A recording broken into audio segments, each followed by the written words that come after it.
on TV, online and on your smartphone. This is Ticker News. This episode of Talk Your Book is proudly brought to you by Honan, providing a complete range of insurance, risk and financial solutions. Fundies called me up, told me to take a look, but stay stubborn as bulls and talk their own book. Get the money, get the money, get the money.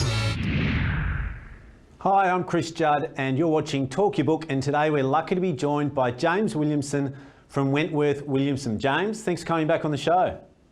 Thank you so much, Chris. Lovely to be back. Now, the last time you were on the show was a couple of years ago and you spoke to MMA Offshore, which was about 40 cents at the time. It is now a $2 stock. So a five-bagger. I hope you're not feeling any pressure come the stock you're going to speak about today. A little bit of pressure, Chris, but I think I've got a good one for you. Look, thanks very much. Hey, what stock did you want to talk about today? I want to talk about Fleetwood. There's a couple of similarities between MRM and Fleetwood, and I think your timing's good. So let's just give us a broad picture of the valuation metrics of Fleetwood. What size company is it? What's its market cap? And maybe how much cash has it got on hand? So Fleetwood is also a fallen darling from that sort of 2011, 2012 sort of time, where it's been lost in the wilderness. So today it's only a 170 million market cap company. Yeah. It's got about $45 million of net cash, and it's got property assets circa 30 million. And now it's a very asset rich as well. And its main asset at the minute, I would thought, in valuation was very much a market darling asset back in the last mining boom, and that's its Searipple asset in Karratha. Talk us through that asset, what they do, and what their earnings profile looks like. Yeah, that's right. So when you had that mining boom, you remember those years, 2008, 2009, right up to 2012, where everything was booming, and they have a fly-in, fly-out hotel in Karratha, and that hotel was running at full capacity, and that made up to $50 million of EBIT. And then for a couple of years, occupancy rates fell down to about 30% roughly, which meant the business only made about $10 million of EBIT. And their disclosure was pretty bad back then, but really if you go back to see what was driving the earnings back then, it was pretty much this fly-in, fly-out hotel. And so the story is here we go again. I think we're in for a boom cycle of a couple of years. And Rio Tinto have just signed some interesting contracts with that asset. Maybe talk us through phase one and phase two of those contracts and what they look like and what they could mean for Searipple. Yeah, so what the management team did during the last boom, they did these one-year contracts with options. I guess people have learned from that, and the new management team have signed a 3-year contract, which sort of kicks off from April this year and it's a 3-year contract, take or pay, which takes occupancy rates to 50%. And already, with the operating leverage on a hotel, every time you up your occupancy rate, say from 30% to 50%, has a massive impact on your EBITDA. So EBITDA will go from... Sorry to interrupt, James. By our back of envelope numbers, at 20% occupancy, Searipple's about break even. Is that a reasonable way to look at it? Correct. Yeah, I would agree with that. Yeah. 30% you make 10%, 50%, where they'll be soon in April, roundabout. The business will make $30 million of EBITDA, that division alone. Yeah. And there are other potential clients looking for rooms in that Karratha region. Who are they and what sort of timeline could you put on that happening? You've got your fertilizer plants, you've got Yarra Fertilizer, where they do a bit of business with already. We've got the massive Perdaman build, which has started, and it looks like you're going to be short rooms. And the important thing is, with shutdowns happening in that activity, you don't ever want to be short rooms. And essentially what you could play the game is that if there's going to be a period where somebody's going to be short, your rates just go up massively too. And so we are heading to a period, a bit like the MRM story. Remember that there was no ships, no new ships, and then all of a sudden your demand picks up and then everybody's rates start to increase. It's a bit like that. There hasn't been any new builds for many, many years. Demand's picking up and rates are going up too. So it's not dissimilar in that respect. And when they're chasing down 50% occupancy, we don't want to get too carried away on the bullish thematic, but it is possible these assets, you can be above 100% occupancy potentially, because companies can pay for rooms, then their mining project gets delayed, they don't actually need the rooms, and there's a negotiation to resell those rooms. That's even a potential possibility if things do get really frothy. Is that fair? Absolutely, it's fair. Yep, Yeah. absolutely, that can happen. And okay, so that's the community solutions. Talk us through the building solutions business division. What do they do? And it's a bit of a turnaround story. Perhaps what went wrong in recent history and why is that changing? Well, I think the other point about, the mining boom went down post 2012. So we saw that in Searipple. But then we also had a management team, and to be fair, wasn't very good, and went on an acquisition strategy on the modular building side. And, Chris, if you're just going to go by some guys, the barriers to entry in modular building are actually very low. So if you're going to go out and just buy somebody's revenue, some guy who's a very good operator and runs his business lean, and just keep on buying his businesses to get that geographical reach, you're probably on a hiding to nothing. And that's exactly what he did, is because he leads, the business is built around this individual. So they kept on doing all these acquisitions, and frankly, they just didn't work.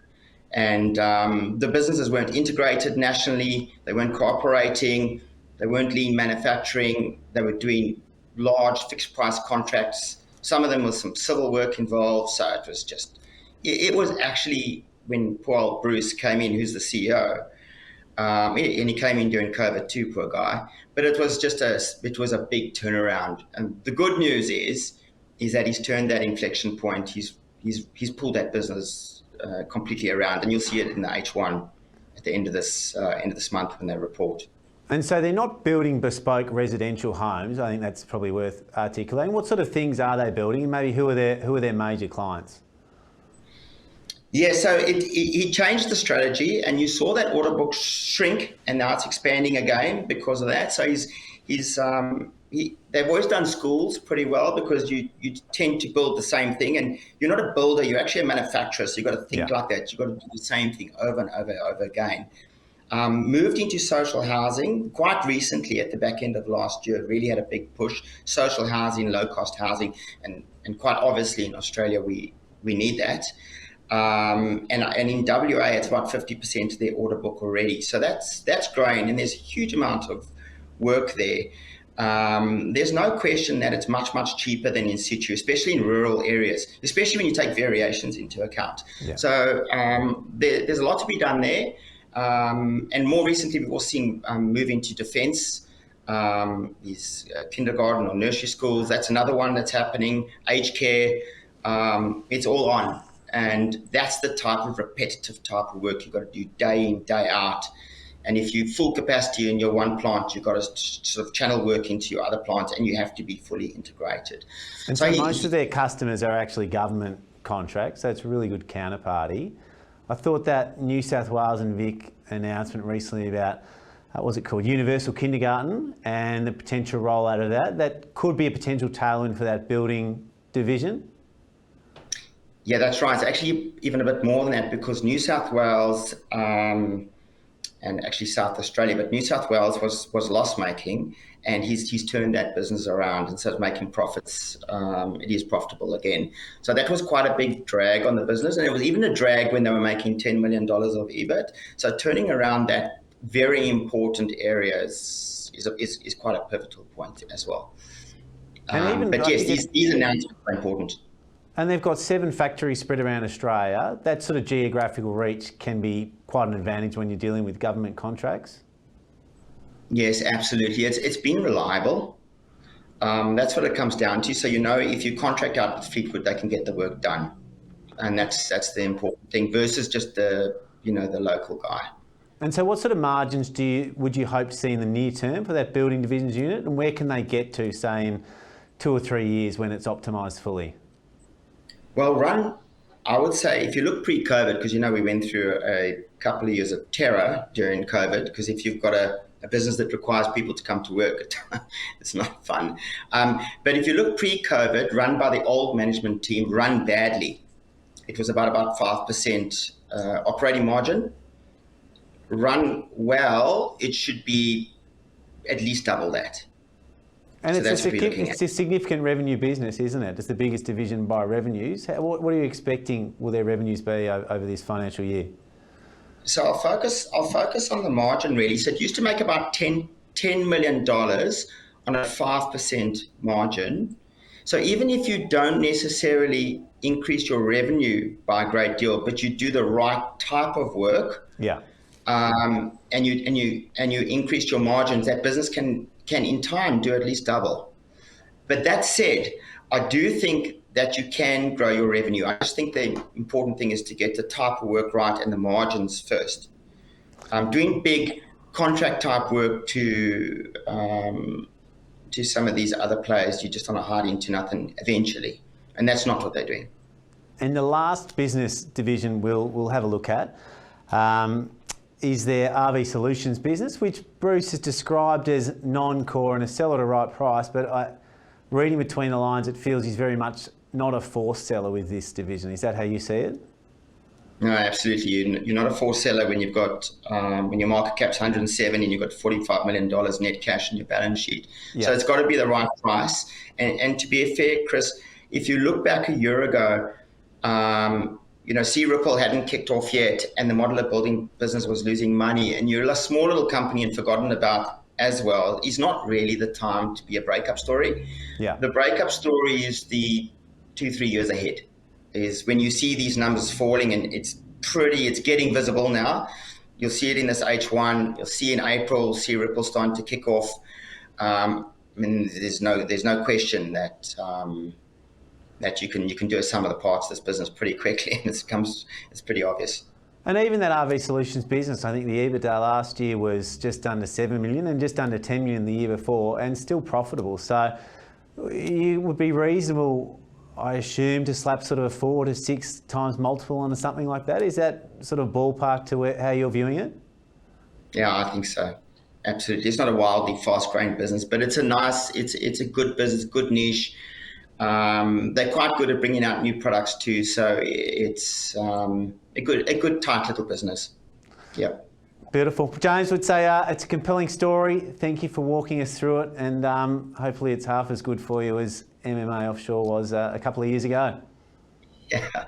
Thank you so much, Chris. It's lovely chatting to you again. Thanks, James.